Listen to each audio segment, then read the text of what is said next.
Yeah. Well, listen, I may have something for you here in a couple of weeks. I kind of know what this is all about at this point. Okay. All right, he was being extorted, Bryon, and I think he finally refused to pay up, and they came to collect, and they killed him. Ready for takeoff. It's time for the Invisible Ships podcast, where we talk about everything from true crime to the truly weird. Invisible Ships podcast. Okay, I got the Invisible Ships team reassembled. We're all back in the studio together. What's going on, Danny? Nothing. Good to be back. Hope everybody out there had a great Thanksgiving. Yes. I know we did. We posted some pictures. We all got together, and Darren cooked a good turkey. Yeah, I cooked for days. But I'm ready to go on this, and I think we got to really mash out what we know. Yeah, but before you do that, though, you're going to totally skim over the green bean fire. Yeah. Casserole fire. You don't want anyone to know that you almost burned your house down. I took care of it without an extinguisher, but let's just say your mom was quite impressed with my lungs. Well, and the other thing is you brined a turkey this year, and it was delicious. Yeah, definitely put a plug in for brining. Cause the way to go. Yeah, you got to, right? It's delicious. Yeah. Okay.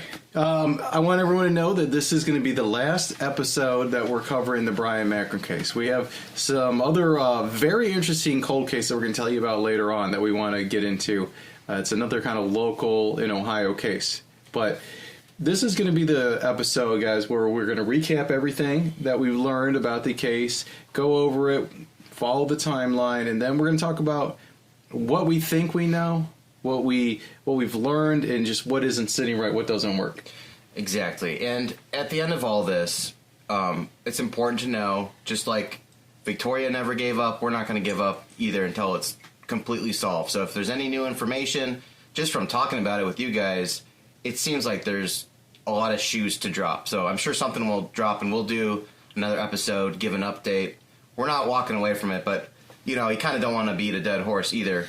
Well, I think what we've got right now is we've got questions, and we want to turn to you guys and just pose where we're at, just coming everything that we know and what we've gone through the BCI report and just, hashing it out. I mean, every theory we go down, it's like, this could be it, but then this doesn't make sense. Mm-hmm. Or this doesn't, it just doesn't all add up. So this is the episode where we're hashing out where we are. And, if we get evidence coming back, if we get people coming forward, then this won't be the last episode for now. I do think we're going to be back on at some point, because I think this case is still moving. So. Yeah, I think that if Paul, when he makes his break, there's a new movement in the case, we'll go right back to it, and we'll have Paul on and just continue following the case. But as of right now, where it stands, I think we've covered everything. I think that we, and I don't just mean us three, but you, me, Dan, and all of our listeners together, we really pushed this thing. I think made a lot of people come forward, got a lot of great testimony, but there really isn't much more for us to do as podcasters. It's up to the detectives and law enforcement and the professionals to take it. Yeah. And we've also picked up, during this time, we've picked up another person who's a huge asset that is now looking through the files with just eyes that we don't have. We've got another guy who... He's talking about the mysterious Cohen. I am talking about Cohen. We've also got, the guy checking out all the video surveillance and stuff, and that's some shady That's stuff. Scott, yeah. Thank you, Scott. Your help is huge. He's been going through the video footage and cleaning some of it up. Yeah, it's really amazing the details that people find looking at this stuff. And it's, Cohen and the other person you mentioned, we talk about them a lot, but there's a lot of people out there just finding stuff. And our next, so after the new year, we're going to start our next season about another Ohio mystery. And I'm really looking forward to seeing what people can find about that one, because it's another cold case that's kind of been stuck. But due to us being kind of an Ohio-based podcast, we're actually going to be making some field trips and digging up information that I don't think anyone has taken the time to do. Yeah, there's going to be some library time. So now we're going to take a look at some sort of hanging threads from the investigation. These are some tips and leads and possible motives that people have sent to us or that we've come across ourselves. We don't necessarily believe all of these or any of these. I think the three of us all have different thoughts on these, but we just kind of want to share with you a couple of the other ones just to address them. Yeah, and where we can, we're going to include the actual BCI interviews that either directly contradict or corroborate what we're talking about.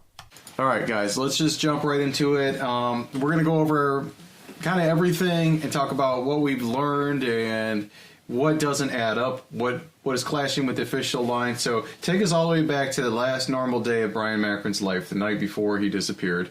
So that was December 15th, 2016. That's where Bryon went to the Christmas party up at the Winking Lizard. Right, and we know that for sure that he was there, so that's fact. An interesting piece that came up from our Cohen source was he believes that at least part of that party could have been funded by a Nexus subsidiary kind of like company. So that's kind of an interesting thing. A wine and dine kind of thing.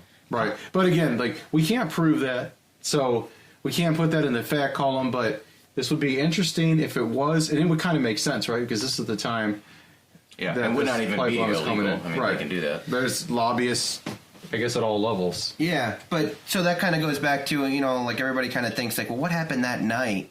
At the party. There was a party. That's not a usual thing, What did Bryon see at the party, We don't have anything that Bryon saw. Like, we don't have, information of who all was there. There's no video surveillance in the BCI report of the Winking Lizard party pulled or anything like that, which is kind of interesting because I feel like, wouldn't you want to know who all was right around Bryon right before all this happened? So Bryon left the Christmas party and he went to the movies. Now, we got a little piece of information that's highly unconfirmed, but just putting two and two together here, we've got that a gentleman that came forward and talked to you, Ricky, that placed Bryon at potentially Christie's. Somebody called me and we had a discussion, and he was at Christie's strip club the night of December 15th. Now, he knew that from after the fact. Well, he right? knew that he was at the strip club, and he said that these three guys came in. He said three. Stayed there for maybe 20 minutes and left. And he also said he saw them over by the ATM machine. So, listen, I can tell you this, that talking to Paul says he sees no ATM withdrawal from Bryon Macron at that time. But this guy does say that the person he thought was Bryon Macron went to the ATM and withdrew money.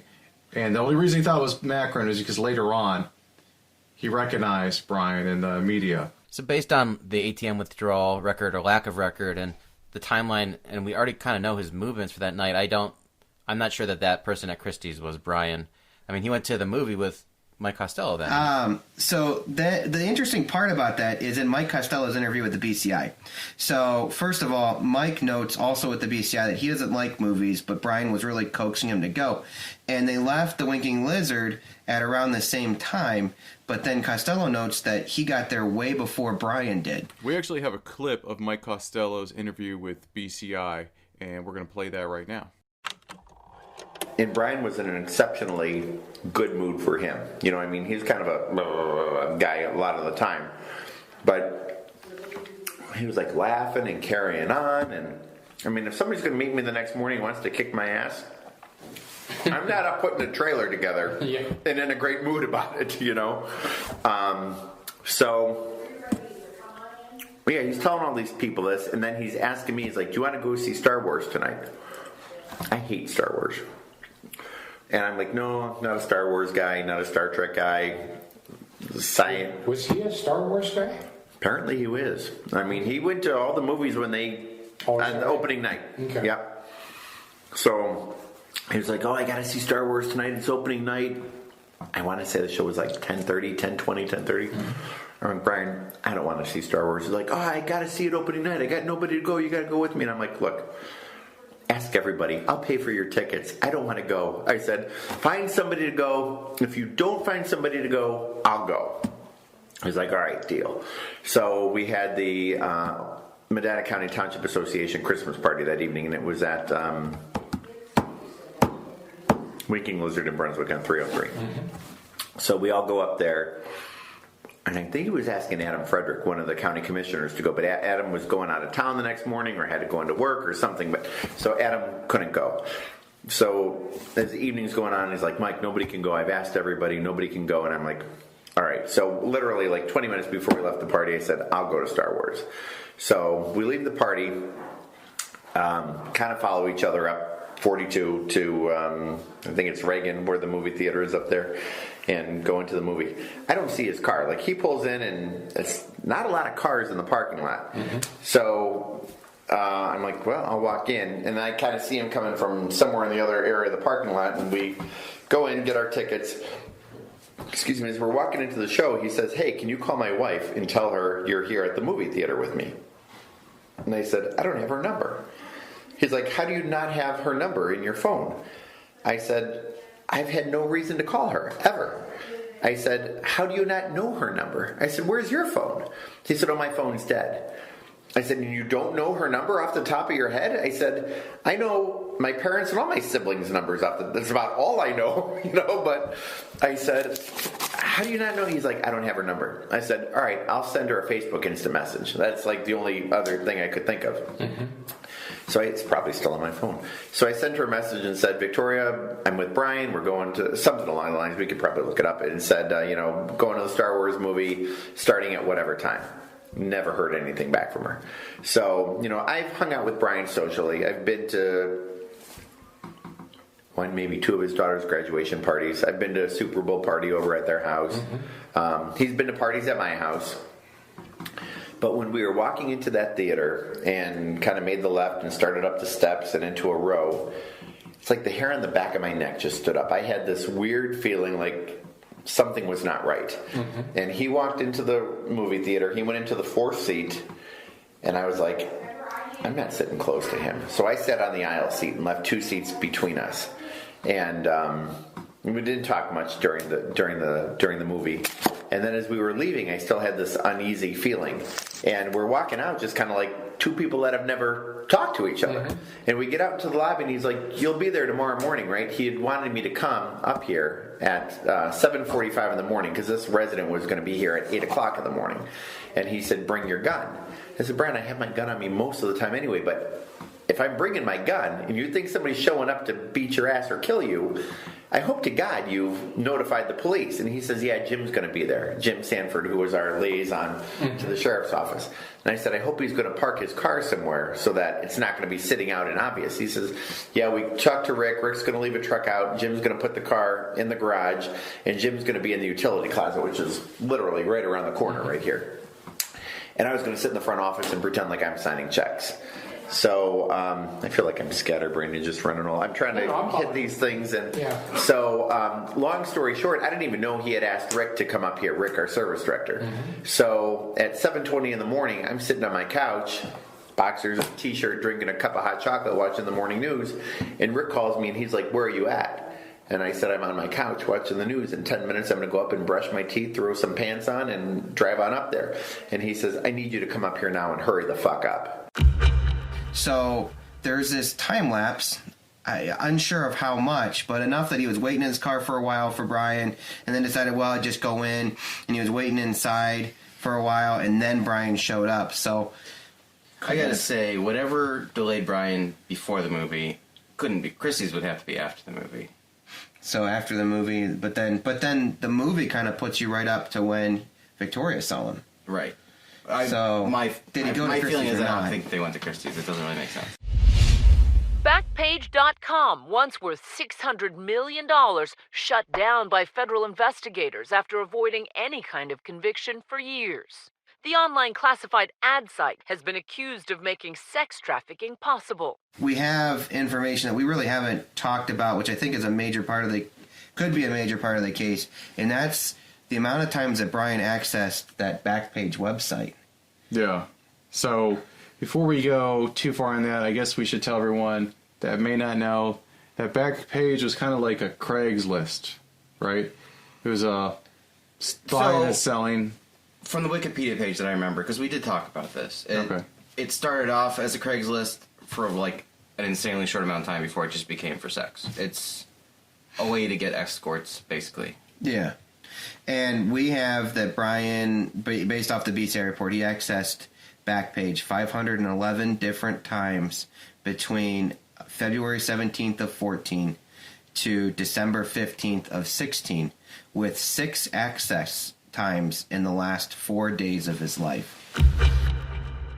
Look, guys, we got to get into some difficult stuff, something that we were not looking forward to discussing or bringing up, but it's impossible for us to be honest with you and do what we think we can do to help the Macron family in this case, which is putting all the information out there, because there might be somebody listening that knows something that will trigger a memory. And you know what we've been trying to do. We've been trying to bring justice for this family.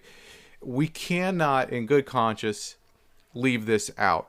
It's not something, again, that we were looking forward to discussing. It involves allegations that Bryon Macron may have been using escort services or visiting with prostitutes.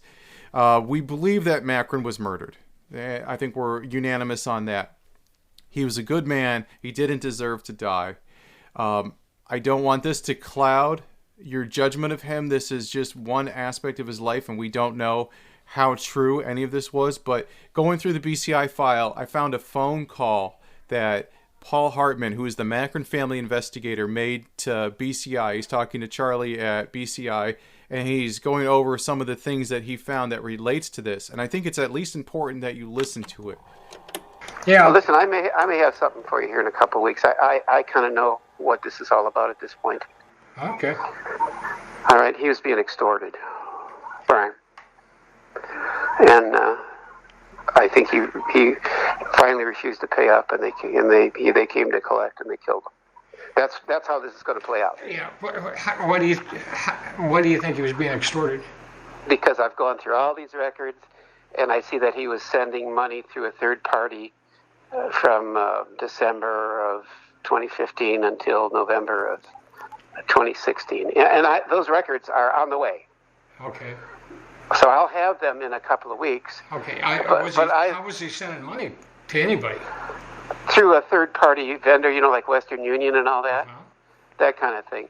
But I can tell you, I know the last contact he had with a prostitute, and it was after that last contact that all this shit started. I got a pattern of like 6 suspicious events, but the last one is no question. It was the last such event that I can find on October 22 of 2015, and shortly thereafter the payment started. So I'll let you know what's happening when I get it. Okay. Okay. But I think the recipient of the money is going to be kind of conclusive to some reasonable extent, at least. And Darren, I'd like you to go a little bit more into it, just because we've tried to not.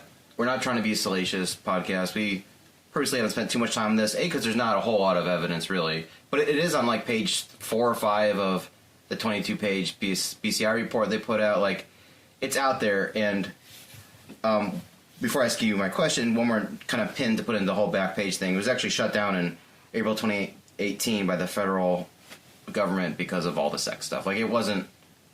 In 2016, it was known what it was for, unfortunately. But, like, don't you have information about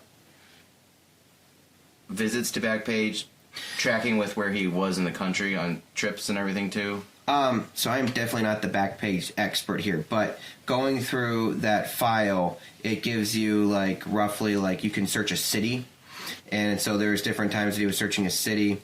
There was different ones that did say like prostitute in the search. So there were some, and then there were some that didn't have that.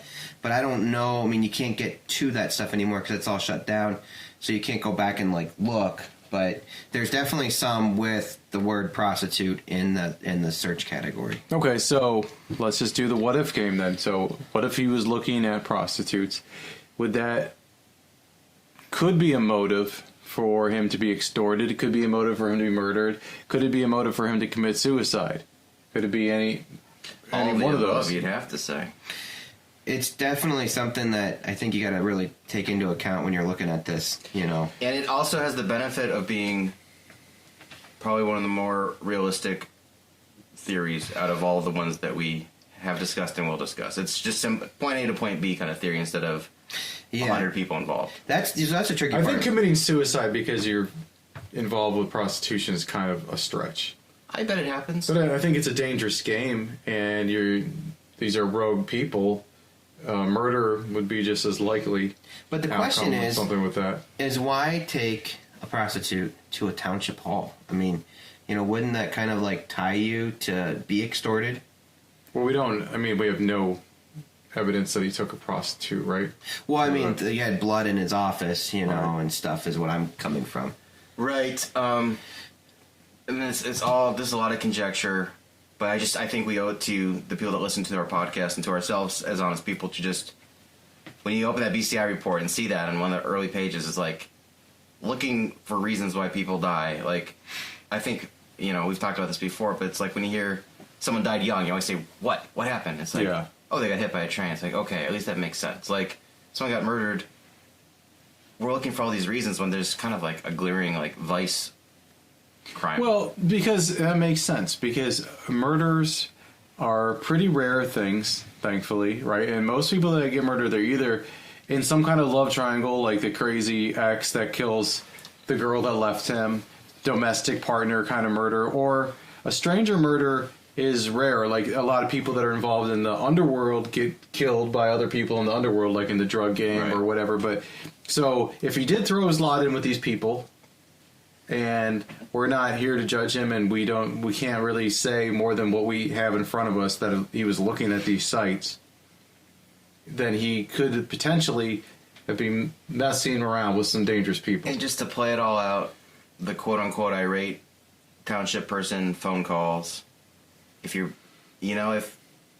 to play it all out, if you were seeing prostitutes and they find out that you're a public figure and probably has a decent amount of money, especially compared to the people that are doing the prostitution, that's an easy target for extortion. And maybe he decided, maybe everything he told about the story of the irate villager, whatever he called it, was true, except instead of an angry townsperson, it was the person that was coming to fight him about the extortion. I'm glad that you brought up the angry resident, because, from the very beginning I said it seemed like a red herring. And in the way that you just presented that, Danny, when you go back to, Bryon made it clear to people when he would get a phone call, he would leave the area, and they would ask him later on, like, what's happened, why are you upset? That was an angry resident. And everyone that has been interviewed by BCI, I'm talking about all the different township trustees and people that were close to him, they all try to fix the problem by telling him, like, well, tell Sanford or tell the police or whatever. And he never did that, because we have at least Sanford's testimony, right? Sanford never heard about the angry resident. Correct. Sanford said that Macron never told him. But Sanford, so let's talk about the township story and stuff. So they all have the same story, and which kind of makes sense because they've all been talking. But one of the things that they kind of talk about is, like, Bryon was doing things like hiring somebody without anybody's approval and then firing him, and it's actually Sanford's son, I think, or nephew, relative, somebody that's related to Sanford. And that he did all of this without getting any kind of an approval. And we got that from Linda Bauer, right? From Linda Bauer's testimony. He hired Jim Sanford's son at one point and never told us about it, just did it. He hired an employee. We don't do that. Then he made him supervisor without telling us. You don't do that. He would authorize purchases of things, nothing that we didn't need and that we would have done anyway, but we just don't do it that way. Yeah, normally he would just fly off the cuff, and he was going to do what he wanted to do. And that wasn't like him. It all happened within that time frame. Mm-hmm. So they claim that he did this hiring and firing. They also claimed that he was shredding a mass amount of papers. And, like, I talked to Victoria, and it's like, Victoria, were you missing papers? And she's saying, no, like, that doesn't make any sense. I had papers at my house. But and what kind of paperwork could he be generating? We know he's in the jewelry business, so there'd be some invoices and receipts and stuff like that. And some of that might be sensitive. I mean, that's the kind of stuff that lends to the Nexus pipeline theory, I would say, or even the fire department. If there's some money stuff going on in the background. Which then goes back to, But who knows? We're going back to, what about the picture back in the township hall of the tote that's misplaced with like a bag underneath it, and we'll put it on our website so you guys can see. Yeah, But was he going through something back there? And then that's when somebody found out that he was starting to snoop around. Yeah, I just want to say, because I was on the call with Cohen when he was walking us through that, and I was not really very excited or interested. Because, like, if you look and it's just an orderly stockroom, then that picture, it's like a tote out of place, and there's like a duffel bag underneath the shelf. And it looks like someone got caught in the act of doing something, or, you know, like it looks like something happened. Never tagged for evidence, that bag. Okay? And So it was like a duffel bag kind of thing with a zipper they're talking about. And I'll put the picture up on the website so you can see it. And it wasn't called out, like you said, it wasn't tagged. The only reason we know is because Cohen just sat and looked through all these pictures. And So I like Cohen because his mind works a little differently. You know, I just had this thought while we're talking about this, that we could look at every piece of evidence that we're talking about. And this is actually fascinating. And you could find the motive for a murder, or you could find the motive for a suicide in it. So, like, for instance, the paperwork. Now, is Bryon exposing something, and that made somebody mad and wanted to get rid of him? Is that what he's doing? Is he the one that got caught stealing paperwork out of the office? Or... No, you're right. Like, my opposition to the suicide explanation isn't the motive. Because he clearly had... There's a lot of motives here, and you can make a lot of motives. So many Too many. Yeah. We're so far away from a suicide But here. it's the way that he died. It's more was so, found is what what's kills the it. next step? Where's the next lead coming? Is it something to do with something? Now, we also have information based off of cell phones that he was also going to a private investigator, not Paul Hartman, but somebody else locally, and was even there on like Thanksgiving Day before this in the morning, and was discussing. Now, BCI followed up with this gentleman, and he denied everything with it. Right, but this is huge because this guy, and since he's denying it, I'm not even going to name him, but he was highly respected, retired member of the Sheriff's Department in Medina County, had a lot of law enforcement experience, and was in a private practice.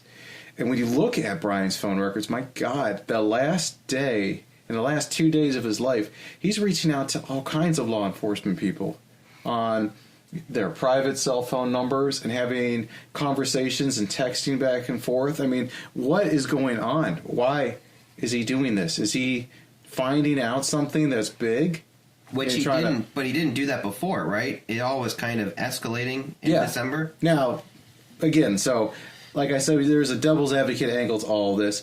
Bryon was working on something that would be getting new radios for all the Medina County deputies, or at least the deputies that would be working through Litchfield, or Lafayette, excuse me, through Lafayette. So he was part of that, and so would that be a reason that he would be calling them off hours, sometimes late in the night, around like 10 or 11 p.m., having discussions with high-ranking and very, very high-ranking members of Medina County law enforcement? I mean, I don't know. It seems kind of crazy to be working so far off the clock. Yeah, especially like if you are at the For top radios, yeah. of Medina County law enforcement. Granted, it's not Cook County or something like that, but still, you'd be like, the radio thing, we can handle that at 8 in the morning, 9 in the morning. Probably delegate it to somebody lower than me to worry about that, or purchasing I'm for sure the county. that they don't make purchasing decisions. But he could have been friends. I mean, who knows? But clearly, I think the more we learn and the more we look over these records and stuff, he knew something was going to happen. That he knew something was coming. He could almost feel it and see it and all this stuff. Yeah, but I think he did too. But again, his phone records are very interesting. There's a lot of texting and a lot of phone calls to a lot of high-ranking Medina County law enforcement officials up into just a few hours before he goes dark. And that's the other thing. Bryon's phone goes dark for a while, doesn't it? Yeah. Yeah, and also he would turn off his tracking at different points because Paul wasn't able to track him at different points. So there was he did not want to be known where he was going. It's probably what happened on the night of the movie. And why in the world would you do that as a normal person? You know what I mean? Right. No, he knew something was going to happen. I really do feel that. And so, like, going back to Sanford now. So, all of the trustees in their interviews kind of have this similar story. And Charlie, the BCI agent, asks pretty much, I think, every one of them what as far as the relationship with Bryon. And then he also brings up Sanford.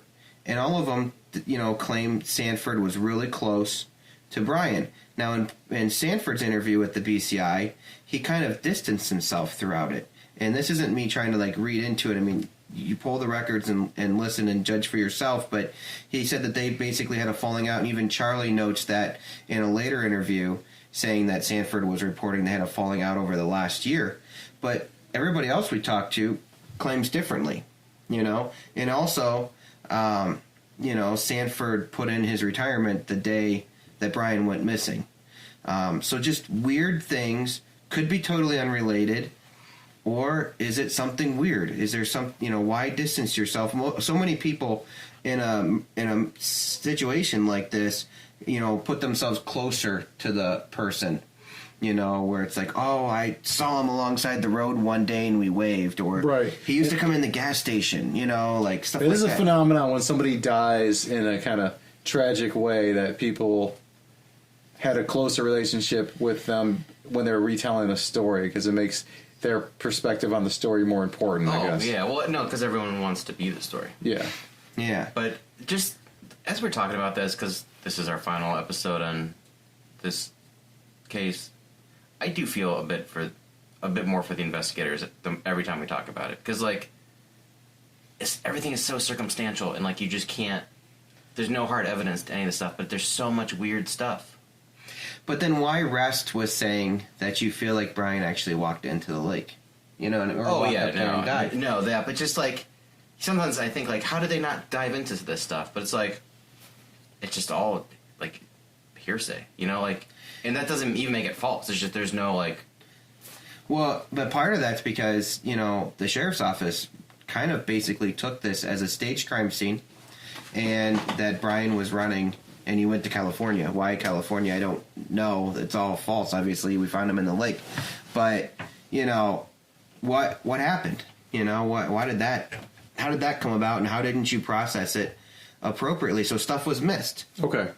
You're right. So let's talk about the staging and why they may have thought that. And also, Danny pointed out a couple episodes back, but I think about it all the time when I look through the crime scene pictures. And I will put this picture up too, that if there is staging, and I think that this could be staging done by Bryon, but he's telling us something. In the picture in the conference room where he has the fire department plans laid out, and then there's a copy of the Medina Gazette, and on the front page is about the Nexus pipeline that's going through. The headline. The headline on that paper. Is Bryon sending a message, and is that one of the things that maybe led the investigators to think that it was staged? Other than that, though, I think that I don't know why they would walk into that crime scene and really feel that it was staged. I guess they said, though, looked like someone used water to make the blood spread out more. Yeah, that it didn't coagulate, that they feel like it was watered down. But that could be someone trying to clean it, I guess. I don't know. I guess maybe you'd be able to tell if someone's trying to clean it. When I look at the scene, that's personally what I think, is someone was trying to clean this up, that it got farther than what they were planning to in that room, and they knew they had to go, and they were trying to come back and clean it up, is what I thought. But and we're going to put those pictures up also in a separate tab or whatever, because they are kind of gruesome. You're going to be seeing some blood. But yeah, that is a good point. So what would be the reasons for doing that? If you're trying to extend your blood with water to make it look like more blood, then you're not planning on being dead. You're planning on staging a crime scene and disappearing to somewhere, right? Right. Because if you're really going to kill yourself, it doesn't matter if you make it look like this guy is obviously dead just by looking at this. That you're really alive. That's the trick, not just being dead. Yeah, there's no trick to that. I did die. But two, another way to look at this and interpret this is that, like you said, that maybe there was a telling footprint from a murderer or assailant, and they poured the water on it to try to clean that up, or or we don't know what was going on really in there in those hours. Yeah, and that's what I was kind of saying again earlier. Like, if the suicide thing was just lacking a motive, we would say, okay, it was a suicide. But it's the way it happened, the multiple locations, like... There are multiple motives, really. It just doesn't make sense for a suicide. All right, you know how we were talking about there's different aspects of the Bryon Macron story that we cannot make sense. So in this episode, we're going over all the stuff that we know and what we don't know and stuff. There's a lot of stuff that we can't explain. One of them, you know, like we talked about, what is he doing with his credit cards? Was he trying to make an alibi at a movie where he was obviously at the movies and then he went home and Victoria reported seeing him? So, like, these things don't add up. Another one that is going to really throw you through the loop is that I discovered by listening to something in the BCI file where there's a recorded phone call of Paul Hartman calling Charlie at the BCI. Mm-hmm. And he's alleging that Bryon may have ties to, like, government secret agent stuff. I think he's alluding to the fact that he's doing some covert operations. Yeah, well, what the hell? Right. I was going to say, well, listen to the clip, and he just comes out and says that he thought he was doing covert operations for the government, essentially. And in a previous interview of Paul's, I think that we'd aired, he said he claims that Bryon was found with a federal pay scale in his wallet. Yeah. So implying that he's doing some type of covert work for the government. And, you know, it's so far out there that if it wasn't coming from the investigator, from the BCI report of a phone conversation between, you know, former federal investigator Paul Hartman and the BCI agent Charlie, I don't think we would even be talking about this because it's so, like, far out there. And we're not saying that this is it or not, but it does, if you kind of start to view things through the lens of covert operations, some of that stuff does kind of maybe explains the weird stuff anyways. Like we said, the movie theater, if he just had to have someone there as an alibi, if that's what it was, and him call his wife, but having his phone, you know, missing or dead or whatever, if you believe that, it just, there's so many examples of he's doing something strange, but seems to have a method to the madness. So it's like, what is he doing? Yeah. And so do you think that being a jewelry salesman or whatever is like a cover? I mean, or what? It does actually afford him an opportunity to travel quite a bit, right? Yeah. I mean, I would be lying if I said I knew the first thing about how that whole setup works, but you know, there are people out there. I mean, that's the whole point of spies are a real thing, you know, and their covers would be totally legit jobs, and they're probably real jobs that they really have to do, and then you just line up the other stuff with it. Like, but I don't know. It would also make sense that your spy wouldn't be somebody that would recognize me as a spy. Like, well, yeah, that dude wears a tuxedo to work every day, so right. He's probably a secret agent. Like, he drinks a lot of martinis. Anyway, I guess we should just play the clip and let you guys, you know, hear what Paul had to say about this. I'm finding more and more stuff where it's clear to me that he was involved in some covert military intelligence stuff. I keep finding websites and groups and all that crap where it's clear there's some connection there. Now, whether that figures into this or not, I don't know. Yeah. I doubt it. Wow. You know, one of the questions that we've been asking ourselves since day one, and even before we did the podcast, really, as individuals asking ourselves, was who was Bryon Macron? We didn't know him personally. What we've discovered about him was that he was a loving and caring husband and father. He was a Marine with some pretty advanced training. He was somebody that was a volunteer football coach. He was a local elected official. He was in the jewelry trade as a profession. And, you know, now we're hearing that there may be some evidence that points to the fact that he may have been involved in espionage or some level of government secrecy. Another question that we've asked before is, like, was he a whistleblower? Was he somebody that was trying to shed light on misappropriations of funds or some things that were going on in the county that were not right? Was he trying to bring that to light? And unfortunately, it's hard for us to answer many of these questions In fact, the deeper that you dig into this, it's like an onion. You peel off one layer, and there's another layer of mystery, or there's another motive for somebody wanting to get rid of Bryon. It is a very unique and complicated thing. So, what do we got next, Darren? And we've got this eyewitness, which we're going to play, which talks about she was an employee at the Minute Mart, which is right outside of Chippewa Lake. And she kind of saw some things that were kind of funny. And we originally thought that the video footage was lost or deleted or something kind of scandalous going on. But we ended up able to find it in the BCI report. But we didn't find the actual footage, though. No, we just have some stills, and we're going to put those stills up also so you can see them. And we'll play a little bit of her testimony. You'll notice when you look at the still that the SUV is clearly not Bryon's SUV. It's a green SUV. But what stands out, and what's interesting about her take on this, is the other car, and how the other car kind of shows up. Actually, you know what? The only people that are reporting it really are her and her boyfriend. But still, their testimony is worth listening to, and how they see this silver car hatchback again a couple days later, pulled off the road by the inlet, right? Yeah, let's play the clip. Hello? Can you state where you used to work? I used to work at Minute Mart, which was stop and go in Chippewa. Was that on Lake Road in Chippewa? Yeah. Okay. And you worked the morning of December 16th, right? Correct. Okay. Can you go through your account of when you got to work and what you saw? It was a little after 4, and I seen a black SUV sitting at the corner of the lot right by the ice machine facing Lake Road. I didn't think nothing of it because our news delivery lady, she delivers papers, and she drove a dark SUV, and I just figured she was like either waiting for another store to open or whatever. So I go in, we start setting up, get coffee rolling, yada, yada, yada, and it was about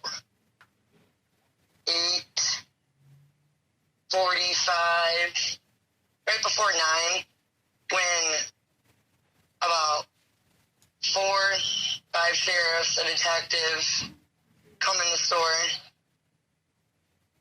and they asked me where the manager was so they could review video footage. And I showed them, they said he was in the office, and then they came back out because he doesn't know how to do the camera footage or stuff like that. And they asked me to go in there and do it. I start reviewing the tapes, and I see his SUV. Like, we started reviewing from, I want to say 3-something in the morning, maybe. Just trying to see what cars were driving down Lake Road. And we seen that his SUV in the parking lot pointing towards Lake Road. Which is the SUV that you saw at 4 in the morning? And the one that you saw at 4 in the morning when you got to work? It was already sitting there. So same SUV. Now, did you see it leave, personally? No. Okay. I seen it on the camera footage because, like I said, I just started rolling with doing coffee and doing our paperwork and closing down the day before to start a new one. Okay. So you didn't see it leave till you saw the camera footage with the police officer. So what happened? So they looked at the footage, right? Right. We sat, all of us sat right there. The detective was right next to me as I'm reviewing the footage, and I see his car sitting there. I see us walking. My other manager, he got there before me, and then I see me walking. Car still sitting there till about 4:20 something, maybe 4:30ish, and another car had pulled in next to his, a silver hatchback, and it was there not even 30 seconds, it pulls back out, and it heads towards Chippewa Road, down Lake Road. Okay. And then his car pulls out another maybe 30, 40 seconds later. Like, the silver car was already out of view before his car had pulled out and went in the same direction. What did you think the police were like when they saw that? Were they confirming that was Bryan's car? Well, automatically they just said, do you have a disc? Can you burn this? And I started looking for disc in the office, but with us switching over, a lot of the stuff got thrown out or taken back, and we didn't have any extra discs. So I had called up sister stores, and I ended up finding a couple of discs that I could get from Sturbridge and Route 3, the other gas station. And I told them, I can go get these discs. They said, okay. So I went and got them.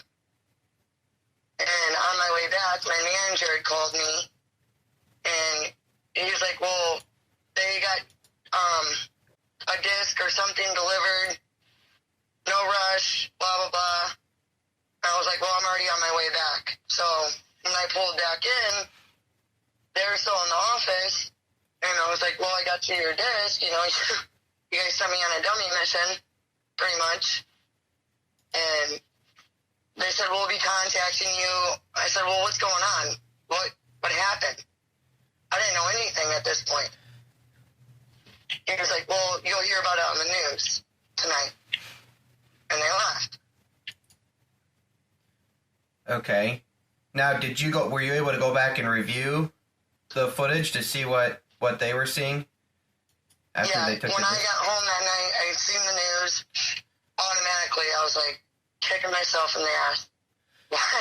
Why didn't you record this? So when you went back, was the footage still there? Like, could you? No, it was gone. So they erased it whenever you were out getting the disc?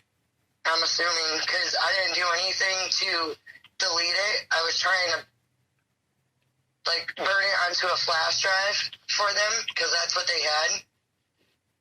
And I said that the computer system wasn't compatible with the flash drive. I needed CDR or whatever. Okay, so they deleted it before, so you only got to see it one time. Now, the gray car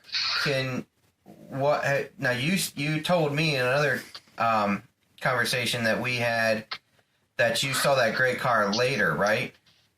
Yeah, I seen that gray car, I want to say a little over a week. It was just, it didn't click when I did see the gray car. I was at my husband's grandma's house. We were trying to remodel and clean up, and we were out there late. It was probably about 12:30, and it's right on Westfield Road, so we take Chippewa Road home because we lived on Chippewa Road on the other side of Lake. And we were coming up to the bridge, and there's a silver car with the hatch open and the hazard lights on. And we just drove past it. We didn't see anybody. And went home. And that night, I'm sitting there laying down. It dawned on me. I've seen that silver car before. Yeah. It was a gray silver hatchback. Roughly 1 week later, at Chippewa Road by the inlet bridge. Yeah. No, you didn't see anybody around there, though, huh? No. But the hazards were on, and no one looked like they were in the car? No. There was nobody in the car. Because I have that type of, I'll stop and I'll ask if somebody's okay, if I'm not by myself. Yeah. And I didn't see anybody, so we just kept going. Like, it was late and it was cold. So I know exactly where you're talking, and you live there, right around the corner from that. Just out of curiosity, you've been on that road probably thousands of times. Have you ever seen anybody stop at the inlet that wasn't, fishing? So Not at that time of night, nope. it's not a common spot to stop or pull over, right? Because it's all marshy. That's a flood area. And I'm pretty sure it flooded right around that time, right before that. Yeah. Interesting. So it was already like a hazardous type. Because that was like one of the crazy winters that we had. Now, just out of curiosity, were you ever interviewed by, other than your encounter at the gas station, did you have any other encounters with any of the sheriff detectives? No. Were you ever interviewed by the BCI agent, Charlie? No. So they never followed up on it or anything like that? No. Yeah, that's what I thought. I talked to Paul. What's his name? Yeah, Paul Hartman? Yes. Yeah, he I know he contacted you, but no one from doing this investigation really followed up with what you saw. And what time did you contact the sheriff's department at all after it dawned on you with the car, with what you saw? No, because it was kind of a weird feeling situation just from the days after everything happening that I don't know. I had said something, I want to say, to one of the sheriffs one morning when we're chopping it up and he's getting coffee, but I can't completely collaborate with that. So, what do you mean, like you just had a weird feeling like you couldn't talk to the sheriff's department, or what do you mean by that? I just felt like when I questioned them about what was going on prior to that, they said everything's under investigation, nobody can talk about anything, and I come from a family, what I see, I tell, or I share, or I acknowledge it, or whatever. And just the whole, I just felt like I could tell them that, but where's it going to go? Yeah, you kind of felt like they weren't looking for it, huh? Right. Okay. And every time I was trying to question them about what's going on, because they had the fire department that was delivering presents for the kids for Christmas. It's Christmas time, and are we allowed going out? What's going on? And it was just everything will be under, we got everything under control. Everything's fine. Just don't worry about nothing. We got it under control, basically. Yeah, clearly they did, right? They figured it out really well. We're actually finding that they do have they don't have video, but they've got some stuff. So, everything that you've said, you're is she spot on with Yeah, your memory is very good. Spot on with times, because they have some, snippet pictures from the video, which is awesome. I just heard this now. I literally walked up here at 7:27, and obviously I called you at, 5 minutes later? So he was just showing me it right now that... we really appreciate it. You have a great night. Yeah. And we're going to go through this. Okay? Yeah, you've got my number. If anything comes up, just text or call. Hold on one second. I do want to add something. Okay. Who is this?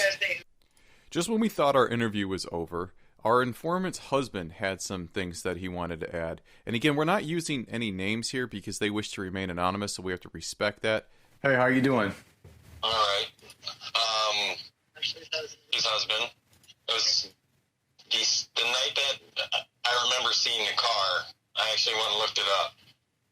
It was December, I want to say around December 18th, around 2:30 in the morning. It was during a light snowstorm.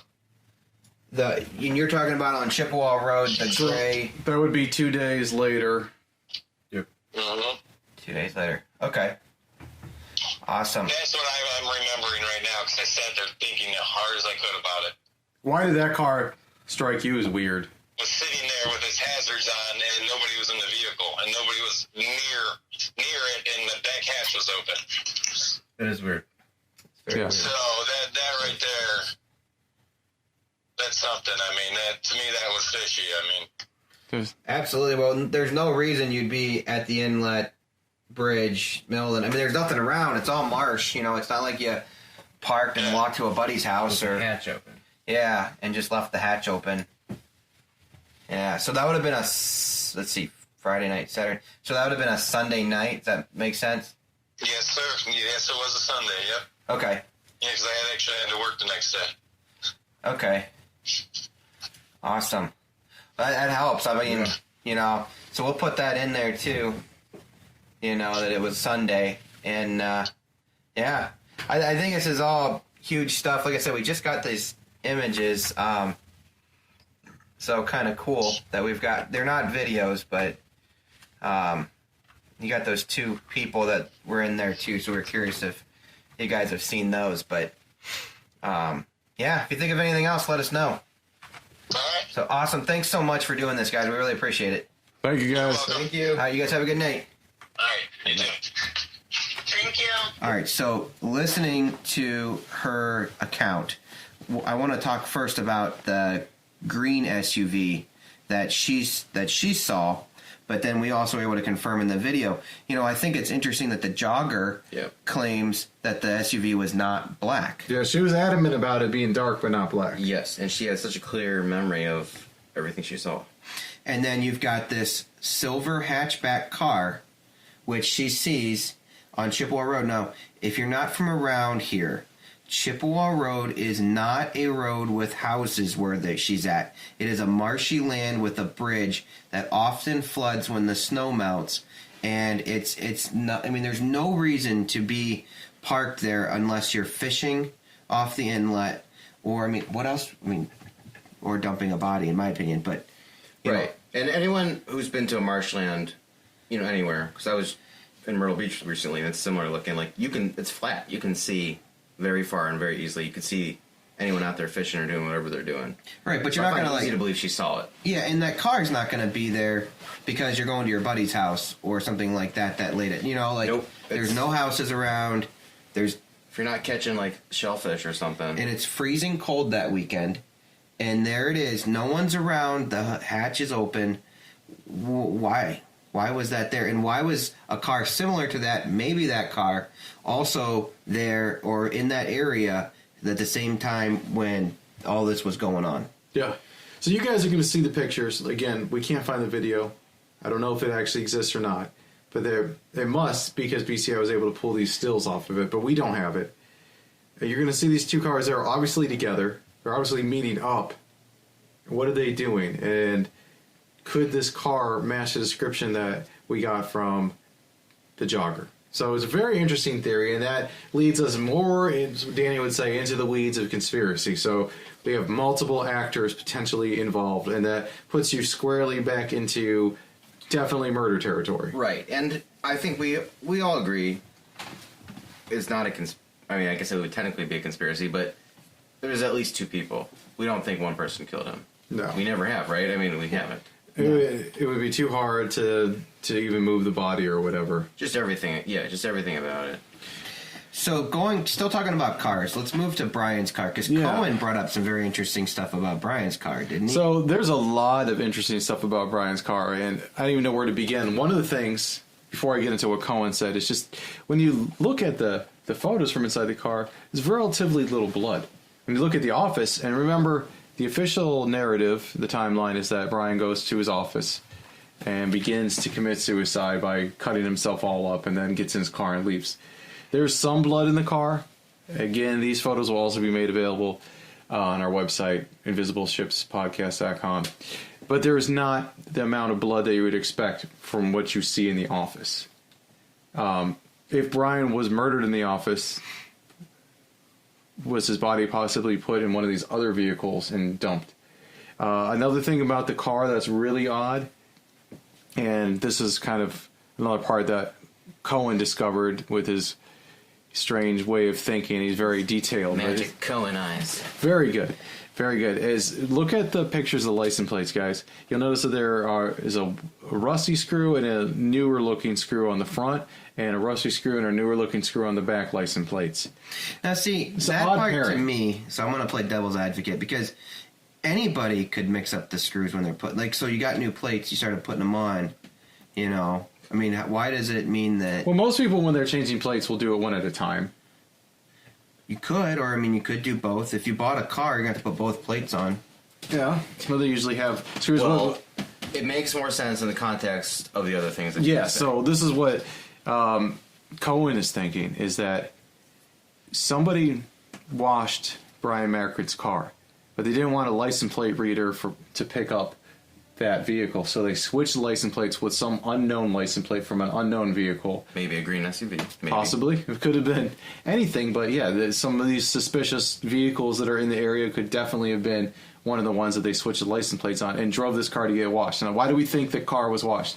Well, it's very clean on the outside. There is a little bit of a blood smear, and there is some glove prints and stuff on the outside, but we know later on from talking to people in Chippewa and from listening to some of the testimony that was a jogger, a guy that walks his dog, actually, that came by and was peering in the window. So we can definitely know where that smearing came from. The blood, we don't know. Anyway, I'm going to step all over my point. The car was washed. That's evident. Talk about the tires. Yes. So there is ice at the bottom of the vehicle, and when they move the wheels and they put the car on their flatbed, you'll look at this picture, which is up there, and it's on our website. You can see just four little, about the width of your palm of your hand, prints that the tires had made. So it's significant because those tires were wet. And that night that car was parked there, never got above 5 degrees. So we wouldn't expect there to be any freestanding water. And the sidewalls of the tire are all very shiny, black, and clean. And the tires themselves are covered in salt. We should probably do a video, actually, post this on YouTube, where we can show the photos and talk about it. Okay. And I also think what's interesting is the back of the car. So Bryon did go get his car cleaned that night. So that's the tricky part. He did go to that Rainforest car wash before the township party, and he did get it washed. But, you know, so I talked to Victoria about it. I'm like, Victoria, this car is really clean. Cohen thinks this car was washed after, when all of this stuff was happening, to try to get rid of some of the evidence. What's your take on it? And I said, you know, like, one of the things that I think about is when you go through a car wash, it never gets the back clean. So is Bryon a particular guy? Now, we've heard from multiple sources, including Victoria, that Bryon was not necessarily the neatest of gentlemen, and he was not meticulous with his car. And I asked, would she have, like, packed a towel and gone in there and wiped off the back? No, absolutely not. He would have not. And she even kind of, like, made a noise, like, that's so ridiculous, you know. So it's interesting because the back of the car is so clean. If you go through a car wash, that rarely gets clean back there, right? And also, to me, looking at it, I'm not sure about the license plate, but I really don't think the license plate part matters. That car looks like it was washed, and like even the fact that the outside's clean, but there's like a little blood splat there, and then clean, and then dusty there, like kind of reminds me of if you pulled into one of those car wash stalls in the middle of the night after you had killed somebody and were rushing to get it clean and get it back. Like, I wouldn't expect the A+ service. Yep. And again, there's not that much blood on the inside of the car. There is a little bit of blood in the passenger seat too, which is kind of strange.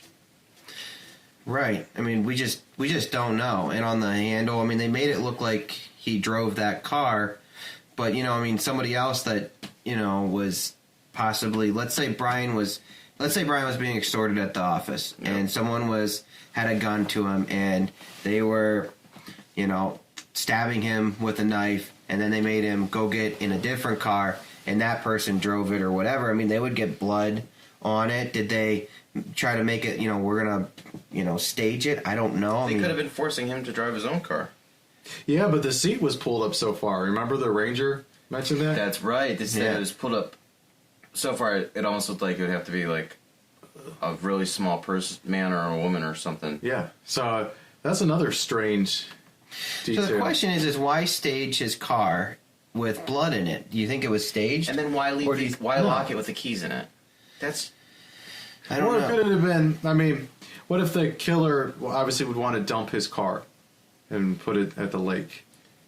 Yeah. Could they have been wearing gloves and it's Bryon's blood on somebody else's clothing / gloves that's inside the car? That would make total sense to me. Maybe Bryon never got back into his car like you said, and he was taking the other car, and they just drove it to get out of there. Sort of like, like how in like The Godfather, when he shoots the guy in the restaurant, he just drops the gun right there. It's like, don't even try to hide it. It's right there, right? Because then it's like all in one scene. I don't know. No, I mean, I think it's very plausible. But what would be interesting is, so if the car was washed by the killers and they weren't interested about really washing the inside, what incriminating thing on the outside of the car could there have been? Imprints.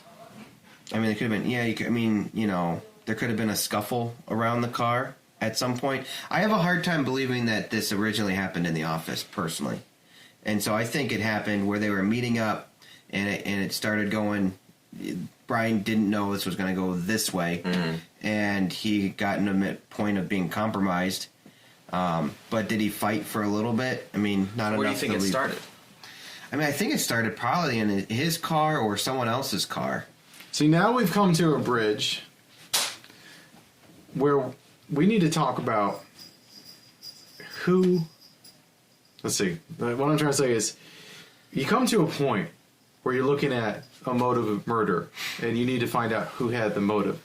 And you could go down two different paths here. Was it a political motivated murder, financially something tied to something going on with the township? Or was this something to do with Backpage? Because if it was, say, somebody from Backpage, from that escort service, they wanted money, and maybe Bryon figured out that they didn't know where he lived, so he didn't want to take him to his home, but he convinced them that he could get money at his office, or there was a petty cash safe or something like that, and took them to the office. Plus, he thought he had it planned out that Sanford was going to be hiding there waiting for him to get there. Remember, he told everybody his plan for the angry Except for Sanford, potentially. But yeah, the angry resident's interesting, and he also asked for increased patrol around his house because of this, quote, angry resident. So probably getting threatened. So Bryon, so that's a possibility, an all honest possibility is it had to do something with Backpage and. Or it could be, it could go totally the other way, and this could be something to do with politics. And again, Bryon isn't sure who is targeting him, or he doesn't feel safe enough telling the authorities who it is, so he makes up this angry resident to get increased police protection without outing the person that he's worried about. That was what I was thinking when you were talking about how the private investigator was a retired cop. Like, if you need legal help but off the books, you go to PI, right? Yeah, I mean, so that the hard part is if you go down this road, and so you're talking about a lot of people covering up this story that's all local. Yeah. And no one has talked for a decent amount of time. So the likelihood of this seems kind of low, doesn't it? Conspiracies are notoriously hard to conceal when you have more than one person involved. Also, and if it's really that many people behind, we all agree we all got to get him out of the picture. Just chip it in by a gun. Like, you wouldn't do a weird knife staged murder-suicide thing. Unless, something happened with... that it kind of went sideways, and somebody did it, and the other people kind of came alongside, and that person had enough pull. So, a total heat of the moment kind of leverage. Or I think we're all on the page that this didn't start out as let's murder this guy.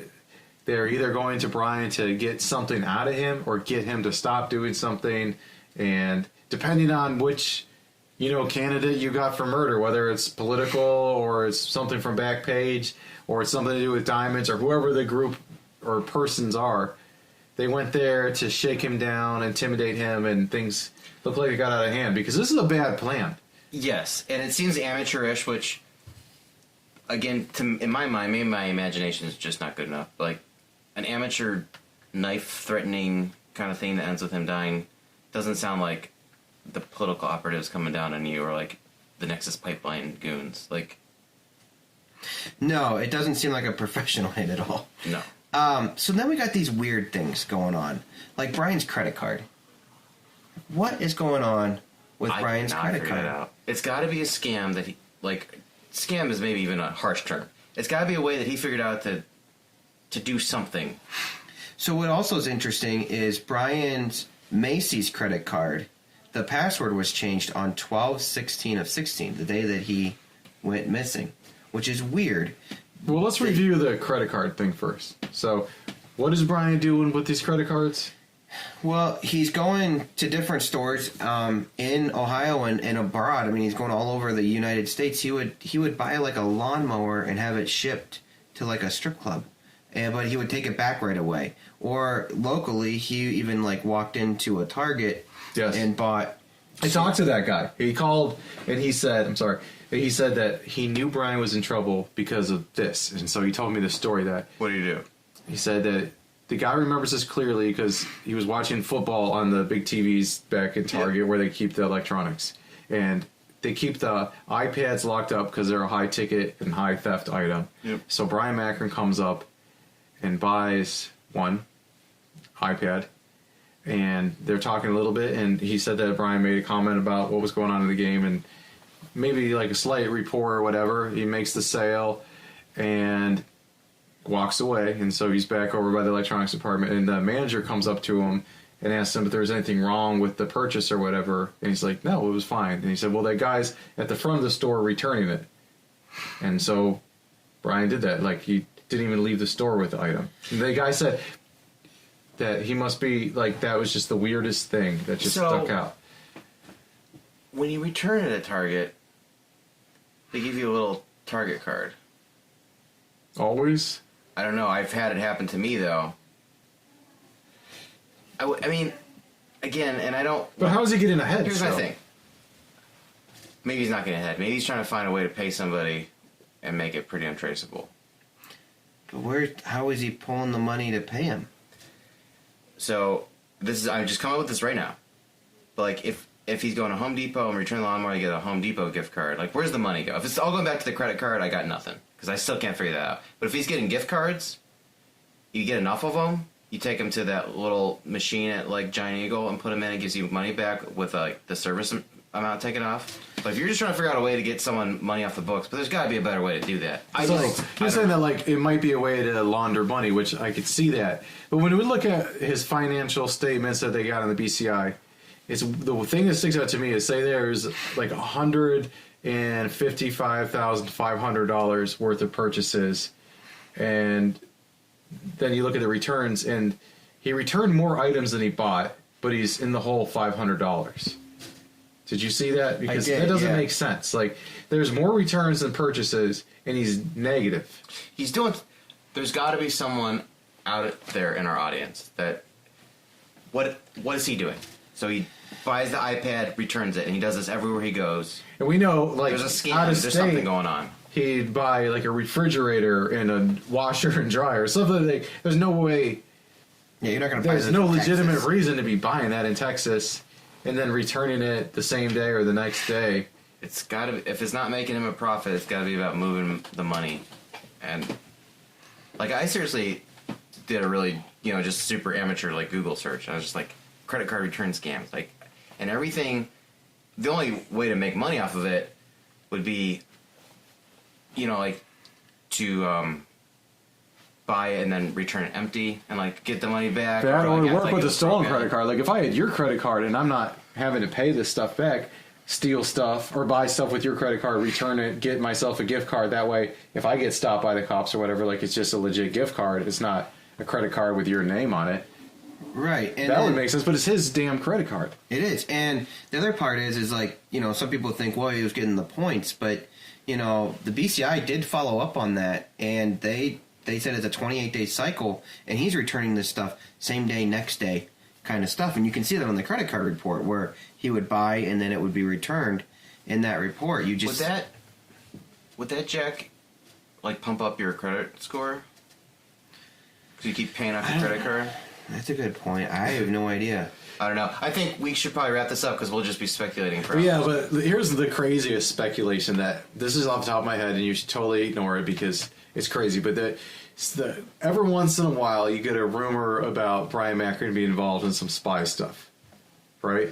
Like, what if this is some kind of, like, handle or signal? Like, what if some spy handler is like, we'll be watching for anomalous purchases or purchases of a bunch of things to get returned the same day and contact you? I mean, like, it would be cool in a spy novel. It would be. And what if it was Backpage? That's how he met his handler, was through Backpage or something like. I mean, you know, I watch Blacklist. That's There's crazy that's stuff. not crazy at all. That's actually a good point. You know, I mean, what he traveled all the time. He was known to even be internationally traveling, and there was several times throughout that we found that Bryon, you know, he claimed he got on the wrong flight and he missed a trustee meeting. Oh, I got on the wrong flight and I ended up in Los Angeles. Now we're dealing after 2001. Right. It's impossible. You know, you can't do that. You just doesn't happen. You know, so where was he? What was he doing? You know, there was different times where. Another guy called and he saw him in Medina and he said he was out of town, or you know, vice versa. You know, where you know he was misplacing himself, and why? What reason would he have to do that? When you can't figure out someone's motivations, it's always sex, drugs, or money. And for him, it may have been sex and money. I mean, it could have been. You know, was he doing something like that? You just don't know, but it is kind of cool to entertain that whole. Yeah, but there's no other way that I can see this credit card hustle. It's like going to the bank with $10 and then getting 1,000 pennies, and like you're not ahead, dude. You know what I mean? Like, yeah, I know. You're not getting ahead. I have a feeling we might all be missing a really obvious thing that someone's going to tell us about. I hope so. So the question is, so the investigation and with the sheriff's office. Where are we going now? Well, I have like they didn't access his records of his work. All right, well, they didn't access the cameras at. There's so many questions that we could talk they about. Never ran the sheriff's DNA. department. There's so many things about this investigation that are weird. Are you recording now, or yeah? Okay. Everything from what you said, they failed to do simple stuff, follow up on simple stuff. The towel with blood on it in the dumpster, the knives at the crime scene that they threw away, like so many things about the investigation that don't sit right, and that's what's weird. And we're not saying conspiracy; it could be just as well that they were inept, right? Or television, like Darren was saying. Well, what about just like, okay, so Charlie goes to the sheriff's office to pick up. There was 2 boxes of evidence that he picked up of the paper trail and all that stuff. Okay, he picks that up on 6/20 of 18. On 9/5 of 18, he found out that the sheriff's office never turned in the actual physical evidence of the phone and the laptop. Like, why was the sheriff? Why wouldn't you think that'd be like, like, you'd obviously want to include that stuff. So then he says, well, so the sheriff's office comes back and says, okay, well, tell you what, since we forgot that, we'll ship it up to the BCI in Richfield. Now, what's interesting about the BCI in Richfield, right? Did we talk about this already? Early on. Right? That, there was a question because someone else worked at the sheriff's office up in Richfield. The conflict of interest. It was a conflict of interest, but that's where the evidence sat for a while. And Snyder even went and accessed it and left it in locker 40 at the Richfield BCI office. Now, it shouldn't be a conflict of interest for one law enforcement agency to have someone from another that migrated over there and is working it, unless the other law enforcement agency is actually like investigating the original agency. Do you know what I'm saying? Like, I don't think that's that unusual. I really don't. Totally agree, but then No, I why don't did think Forrest it's a conflict of Thompson? interest, though. Why did Forrest Thompson get it? Why did his red flag go up and he said, "I don't want it at Richfield"? And then they transferred it to New London. Remember? I think that he knew that they did either were doing such a bad job, or he suspected that there was somebody that wanted to cover something up. One of the two. I think he knew he had a live one and didn't want anything to be able to be picked apart afterward. It's just not normal. Like, it's not normal that if somebody was a Cleveland police officer and then they left and went to the FBI, that Cleveland PD couldn't talk to him as an FBI contact. True. It's not a conflict of interest. No, I mean, they even sent... We're all supposed to be on the same... We're supposed to be on the same team. They even sent to Cuyahoga County for the autopsy. But I just think there's probably a little bit more to the story than we know. They were probably real good friends or something. But also, I think he was just trying to keep it above reproach. And reproach is all that they get from this case, because it's either handled so badly that people think it's feeling more on their side. Conspiracy theory, Granted, it's a very confusing murder. I mean, it's one for the record books. It's one for the books, for sure. And even if it was a suicide, it's like the most damn confusing suicide to investigate. So I feel for the investigators, too. Oh, there's so many. Like, you can't look at an investigation. You can't watch a Dateline and say, why didn't they do this? Everything that any scene you have, there's always 20/20 hindsight, you know? But, it's just questions. Well, and it's appropriate for the final episode of this season to bring up all the questions that were raised, even if maybe our thoughts have changed a bit. I mean, I think there were so many things that were poorly handled. I get that you can walk in there and say, okay, a person didn't die in the Lafayette Township office. I can see that. But why do you all of a sudden jump to he staged himself? How do you get there to there when you didn't have all the evidence back, but even then when you did, you had DNA that you never found a match for. I don't know why it just kind of made me think about that, but I feel like if you took that whole situation and just, instead of it being, this is probably really obvious, but instead of it being a trustee in a government building, it was a sales guy in the conference room of his sales meeting, they would handle it completely differently. Because, we love our police and everything, but they sure love to arrest people and make it, they always go for the crime. They don't go for the, let's wait around and make sure what this blood's really all about. Yeah. Let's quibble about this. Yeah, it's weird. Yeah. That guy with the money bags, I don't know, he might just be jogging. Yeah. But what about, then they clean the office so soon after everything happened. They get rid of the crime scene. What's up with that? They just wanted the trouble out of their own house. And they may have, but it's not doing anything to help the conspiracy go away. You know what I mean? And what I think we're dealing with is a very, very, very rare, like once in 100 year or once in a lifetime kind of crime that took place where there's not just one clear motive. This guy has a bunch of different motives. He's not a truth teller. At least we know in some ways he may have been deceptive about the angry caller. There's enough going on in his own personal life that is raising a couple flags. And there's enough going on with the other people that you're looking at that they're doing some, I'm not saying it's illegal, but just like they're involved in lots of stuff too that could look like a motive, all kinds of moving parts. It's so hard to pin it down. Yeah. And it might just be better for everyone. They're thinking if we just call it a suicide, close it, and go home. There's no violent crime in Chippewa. It's all I was going to say. Just if you look it up, their violent crime rate's 9%. The average is 22%. So it really was a once in a lifetime thing. Yeah, no, I definitely agree. And again, we end where we began with a guy in a lake that's been stabbed 6 times with no water in his lungs. Right. And the question, though, I still have here is who would dispose of a body in Chippewa Lake? Would it be somebody local or would it be somebody that's not local? And I kind of think that if we're going to the back page theory, are they local? Are they in Medina?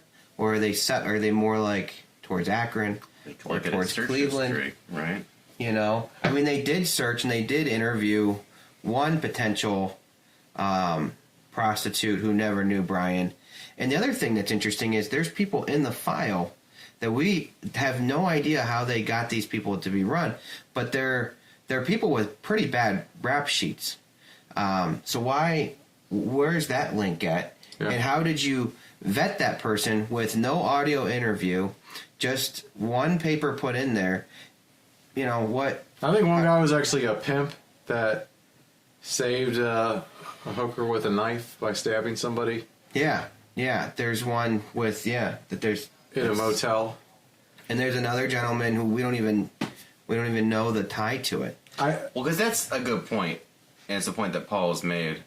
Knife crimes are so rare. So the police were just searching for people with knife crimes on their record, and that's so. I mean,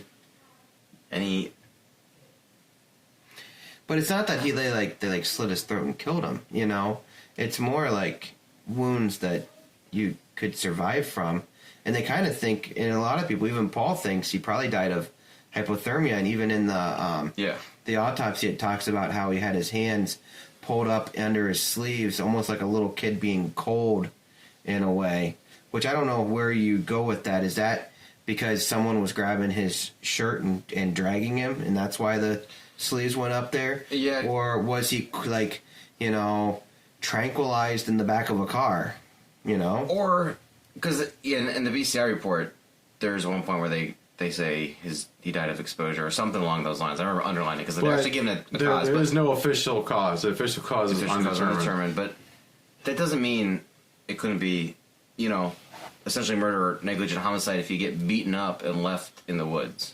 But there's no big wounds of being other than the stab wounds, you know? Like there was no known big bruising or anything like that. True. But I guess I consider being stabbed beaten up. It is, yeah. It is pretty brutal, but you know, so I almost think that Bryon was sedated to some point. I really struggle with. Wouldn't it be in the toxicity report? Well, but that long away, and there's so many different things you can put in someone's body. Yeah, and they weren't sure. Like, you know, we heard that there was some amphetamine in the system, but then they kind of went back and said that could be a byproduct of decomposition. So even, you know, the doctors and the scientists involved, like, you're moving into a gray area with some of the stuff because it's all speculation. We don't know, and that's why we're putting it all out to you guys of where our minds have gone through this whole process. And we're kind of learning in real life. It's not like CSI. There's not this one panel that they run that tells you everything. I mean, and I just do want to point out, for sake of argument, with you said he wasn't beat up and didn't have a lot of bruises.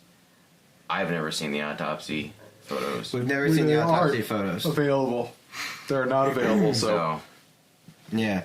Who knows? So the question I got to you guys is going through this whole case and how exciting it's been to see it move while we're doing this podcast. I'm personally biased, thinking that we pushed it forward, but when we got it to the people, which is cool, we've got, you know, we've got some people that are working with Victoria that weren't before, and people know Victoria's story, which is really cool. But how did you feel late at night, different points during this? You know, I never want to do another case that is in my own backyard like this was. Yeah, they're so close and so personal in our community. Living in Los Angeles, I felt bad for you guys. I felt like you might be nervous. But yeah, that part wasn't fun. And it's just kind of weird that you're talking about something that happened in your own town and some of the people that, you know, that you meet every day are some of the people that are connected somehow to Bryon or to the other people that are involved in the case. So it's a weird thing.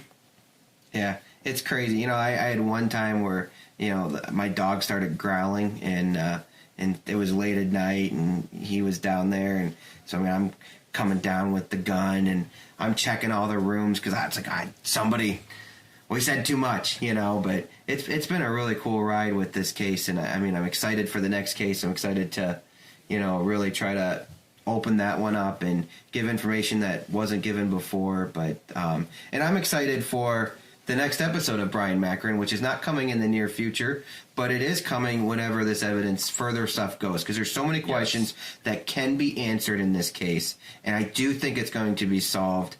Paul's not giving up. We got Cohen on board. We're obviously still staying in touch, and if there's enough information to bring into an episode, I'm sure we'll we definitely will do it. You know, so if there's anything that you guys have for us, you know, please get a hold of us. You know, you guys know how to do that. That was, you know what, I wanted to say it too. That was the best thing about doing the podcast, and what made it worth it, all of the work and everything, is that I learned that there's so many smart, caring people that live in this community that I didn't know before, but they kind of came out of the woodwork talking to us on Facebook and Instagram and offering their great insights, and that led us to a lot of the interviews that we did. And I'm just kind of amazed at how there's so many people out there that have always questioned this, and I don't think they had a forum, you know, to really speak, but we gave them that platform and they blew us away. And I think, it's given us a roadmap for how we're going to hopefully have the same effect on other cold cases starting in Ohio, and we'll see where it takes us.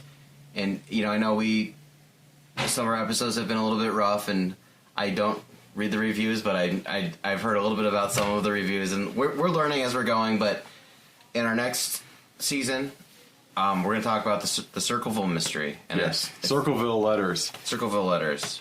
But we're going to be talking to actual people involved. We're going to be getting interviews. We're going to be going on location. We're not going to just be retelling the story like it's been retold 100 times. We're going to be getting it out there and hopefully kicking out another hornet's nest and spooking out Darren.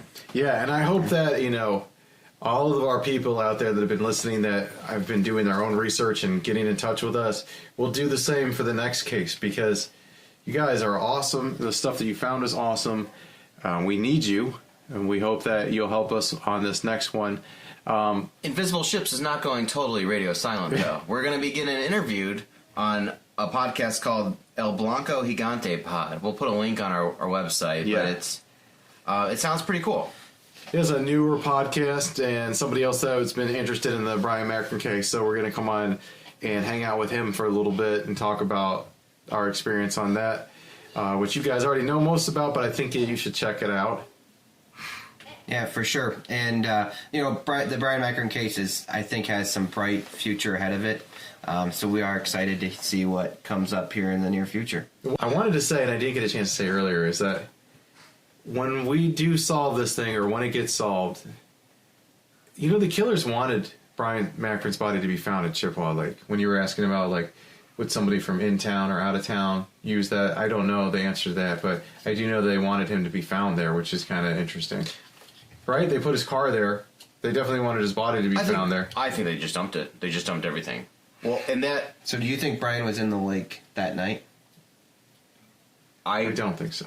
I am leaning towards... I keep coming back to simplest everything. I don't think they meant to kill him, but I also don't think they cared. They cut him up and just let him go. And I think he was dazed and everything. I think he collapsed right around where the jogger... I don't think she saw him, but right around where she saw all the activity. Because she even said, and it had flooded a bit, so he could be caught there, and then when it melts, be dragged out. So you don't think off of Chippewa Road? You know the geography better than me. I think he was somewhere stuck in the reeds. Yeah. See, the hard part, that I struggle with is Swinehart says that he specifically looked underneath the Chippewa Bridge over the inlet. Yes. I know. And I know... He looked there that day. And I don't... So I'm going to make an analogy, and all due respect to Bryon, I know he's not, a missing pair of eyeglasses, but how many times have you, just lost a thing and you cannot find it, and, you drop it and you watch it and it disappears, and you can't find it. And then, 2 months later you come back and it's oh, it was right where I was standing. That's because it fell into another dimension, and maybe Bryon did too. I'm just saying, who knows, especially if he was buried. I mean, it's all muddy and, But it was frozen and cold that night, though. He wasn't... There was no digging that night, I don't think, Yeah, I guess I don't know. But my only sticking point against him not being in the lake is that means it wasn't involved, straight up murder where we're going to take him, put him somewhere, hide him, wait till the heat dies down, put him back. And a lot of the other stuff just doesn't really seem that organized, especially if you're leaning towards the escort pimp kind of murder theory. They're not based out of Chippewa Lake. They were there. They kill him. Or whatever happens, and then just let's get the heck out of here. Yeah, which would make sense towards that idea. The hard part is so my theory is I don't know which way it goes as far as who's involved with it, but I have a hard time thinking. I think they were doing something towards some sort of an interrogation or extortion or something where they upped the game and they started stabbing him with a knife in the conference room. There's that car that pulls in, potentially involved or maybe not. But the car does leave shortly after that. Now, was that somebody tied to it, or did they get nervous, we got to get out of here, and then they started rushing through that, took him somewhere else? Was he partially drugged at that point? The toxicology, even in the BCI report, talks about it being limited in the ability to tell what was all in his system. So, he very well could have been sedated. Interesting. I think that we're going to have to leave it there for now. There is so many questions and things that we're waiting on in the Bryon Macron case. But, you know, at the end of the day, we're just podcasters. And so we are very limited onto what we can do. And almost everything that happened through Victoria because of her persistence and because of Paul Hartman's excellent detective work. And then because of our listeners and the people that were helping the family and helping us to uncover stuff that we could send to them. We have, you know, this has been such an awesome collaborative effort from the very beginning that we were just so impressed with how awesome the people of Medina and even people outside of Medina, how many people cared about this case and tried to do anything that they could in their power to help. You know, we're still waiting on the hearing from Facebook about what happened with the Facebook Messenger and if that message could ever be uncovered. Hopefully it will, and we can bring that to you. So, again, we're not really going anywhere. We have to be done with the Bryon Macron case for now because there's nothing new happening to tell you about. I was going to say, you know, this is the end of the Murder Lake series. And right. I just want to kind of gauge from you, like, how do you feel about that? This was supposed to be, like, 1 or 2 episodes, and it turned into, you know, something huge, and the work is not done, obviously. Victoria's not giving up. You know, the Crime Stoppers reward is still out there.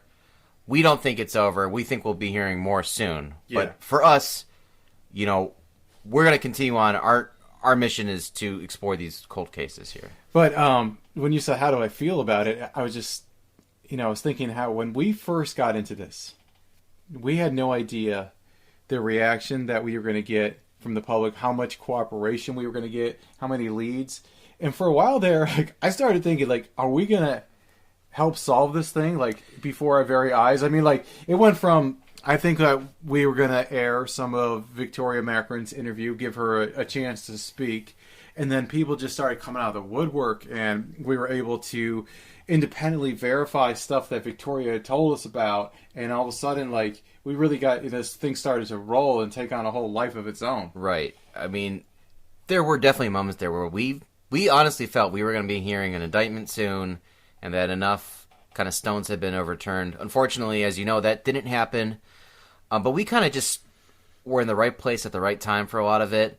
But what really encourages me is, and we've mentioned it before, like the engagement that we get from the people that listen and like talk about it online. And you know, I was always one of those people on, like, Reddit. Like, I looked at the Bryon Macron case on Reddit the first time around. Like, you get into it, and hopefully we can take this with us on our next one. And it's going to be called Circleville, and we're looking into the Circleville Letters case. And, you know, it's a fascinating case. I mean, it's pretty much like real-life Pretty Little Liars with some booby traps, and it's crazy. It really happened. You're not going to believe it's true. I don't want to tell you too much more about it. Like, let us get to work on it, and I want to bring it to you, and I think that you're going to be excited to hear it. Before we close this thing out, this chapter out, I wanted to thank the Macron family, Victoria, Paul Hartman. Special thanks also to a lot of the people that are on our Facebook that are always giving us great advice. Some of you guys are coming to mind. I don't have permission to say your names on the air, but you know who you are. All of our top fans on Facebook, like the people we talk to every day, you're awesome. Right. I also want to thank Cohen and Scott for helping us with the video. Right. I mean, we can't thank everybody because we leave people out, but the Facebook community, web sleuths, the people that go to invisibleshipspodcast.com, the people that talk to us. Rick reads your reviews, so be as mean as you want. But we really appreciate that, and that's what I hope we can take with us to the next one, because you know, we're just guys talking, but like what we're going to do, and we're going to do this in the next one, is talk to people that are actually involved in the case, do the legwork. There's some great podcasts. There's some great podcasts out there on our next one, but they're all made, you know, in California and stuff like that. We're actually going to go to Ohio. We live in Ohio. We're going to go there. We're going to go to Circleville. So, and we really do want you to come with us. So stay tuned. Oh, and everybody, have a very Merry Christmas. Yes, happy holidays, happy New Year. Happy Hanukkah.